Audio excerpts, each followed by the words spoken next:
des gens de l'UPR, pas la haute direction, viennent me voir, me dire non, il faut que tu viennes à l'UPR.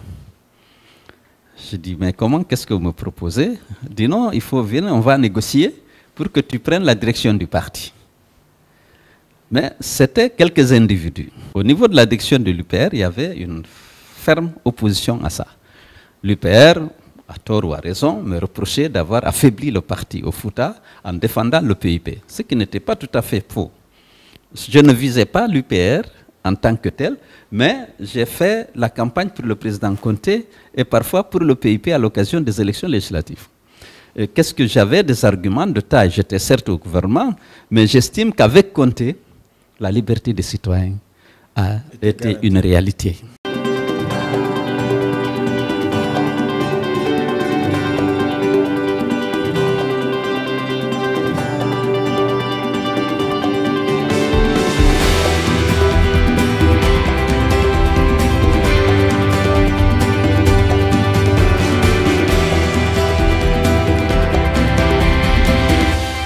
Mais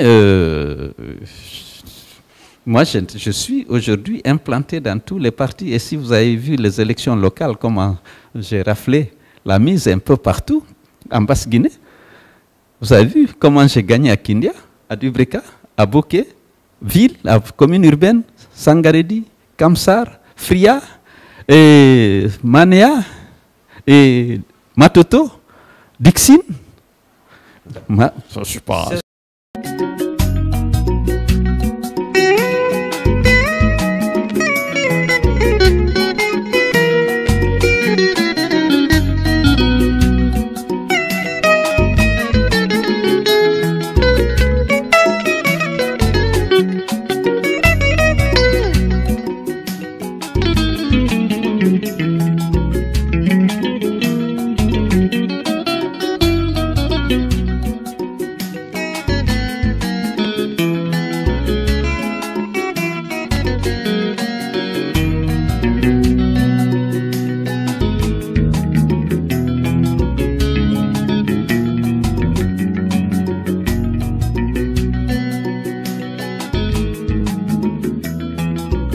Réussi à densifier, à massifier le FDG, mais ce qui se dit par contre, en revanche, Monsieur le Président, c'est que malheureusement vous n'avez pas réussi à rendre l'UFDG aussi transversal que vous l'avez souhaité en allant vers les autres leaders en 2010. Alors, qu'est-ce que vous en dites par rapport à ça? D'abord, écoutez, transversal, oui. Ce n'est pas la réalité.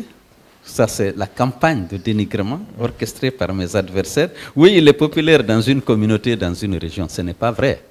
Ah bon? Ça, c'est la campagne pour justement expliquer aussi que ceux qui se croyaient forts se sont rendus compte qu'il ne représente pas grand-chose devant lui. Il fallait le discréditer, le présenter comme un leader d'une communauté, peut-être même d'une partie de la communauté. Ce n'est pas vrai. Moi, je vous ai dit, j'ai implanté le parti dans toutes les sous-préfectures de Guinée. J'ai fait la campagne en 2010. Il n'y a pas une seule préfecture que je n'ai pas visitée. J'ai visité 250 sous-préfectures sur les 304 à l'époque pour solliciter le suffrage des Guinéens, de tous les Guinéens et de toutes les régions. Donc, et ça, c'était pendant la campagne. Ce que tous les autres non, aussi, ça que attendez, non, je vais dire que ce n'est pas que j'ai cité Sidia et Abbé. Il y avait Souma Jessi, il y avait Charles-Pascal Tolno, il y avait Badiko, il y avait beaucoup d'autres leaders quand même qui m'avaient rejoint, et Mokhtar Diallo. Et donc, ce n'est pas à dire que je n'ai pas pu convaincre certainement Papa Koli, Kassori Fofana, François Fall, comment il s'appelle, et d'autres sont allés avec Alpha. Mais moi, je suis aujourd'hui implanté dans tous les partis. Et si vous avez vu les élections locales, comment j'ai raflé la mise un peu partout, en Basse-Guinée, vous avez vu comment j'ai gagné à Kindia, à Dubreka, à Boké, ville, à commune urbaine, Sangaredi, Kamsar, Fria, et Manea, et Matoto, Dixine. C'est une rétrospection. Massanta, la commune de Massanta, gérée par lui. Le CNRD et le gouvernement de la transition sont à la tête du pays. Qu'est-ce que vous dites du fonctionnement de l'administration. Mais on a estimé qu'on est pressé et que les gens ont risqué leur vie pour prendre le pouvoir, ils doivent en jouir un peu. Je dis, bon, on va discuter pour trouver... Oui, c'est humain. Je ne connais pas parfaitement. J'ai une expérience acquise dans l'exercice de haute responsabilité au service de l'État. J'ai été effectivement un directeur général à la Banque centrale, administrateur des grands projets, adjoint à M. Kassori Fofana, il faut le rappeler. J'ai été ministre et Premier ministre. C'est sûr que j'ai une certaine expérience de l'administration et des questions de développement et tout. Alors, qu'est-ce que j'ai dit? D'abord, vous le savez, j'ai applaudi l'arrivée du CNRD. J'ai apprécié beaucoup parce qu'on était dans une crise née de cette situation, de ce problème de troisième mandat, et surtout que l'élection présidentielle, les violences post-électorales d'octobre 2018 ont coûté extrêmement cher à l'UFDG et à la NATO. 51 morts, 47 abattus, à bout portant dans les rues qui fêtaient notre victoire, 4 morts en prison de Roger Bamba, faute de soins. La moitié de mes collaborateurs en prison pour fabrication et détention d'armes de guerre. Nous étions dans une situation difficile. Mais ce n'est pas la libération des prisonniers, la restitution des passeports et la récupération du siège et de mes bureaux à CBG que j'ai applaudi. Certes, ça aussi, mais le discours de Doumbouya, qui s'est engagé résolument devant le peuple guinéen et devant la communauté internationale, de mettre fin à l'instrumentalisation de la justice. Le FDG en avait beaucoup souffert, vous le savez, parce que vous étiez avec nous dans les rues.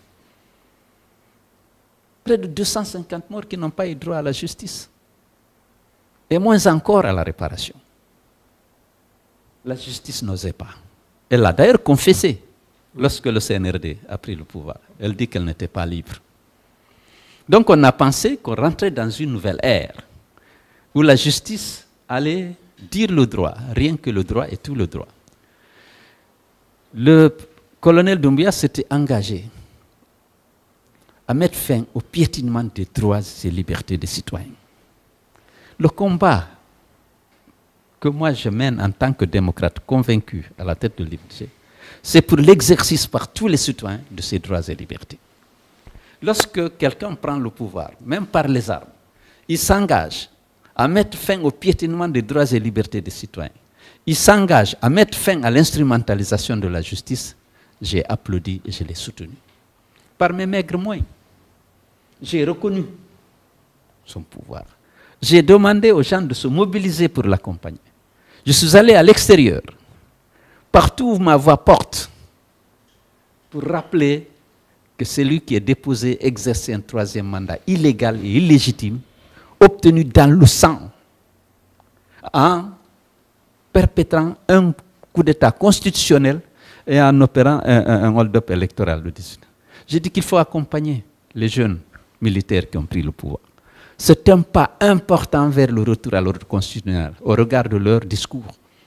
J'ai fait le tour du monde, l'Afrique, l'Europe, les États-Unis, les Nations Unies, pour défendre, demander d'accompagner et non de sanctionner ce coup d'État.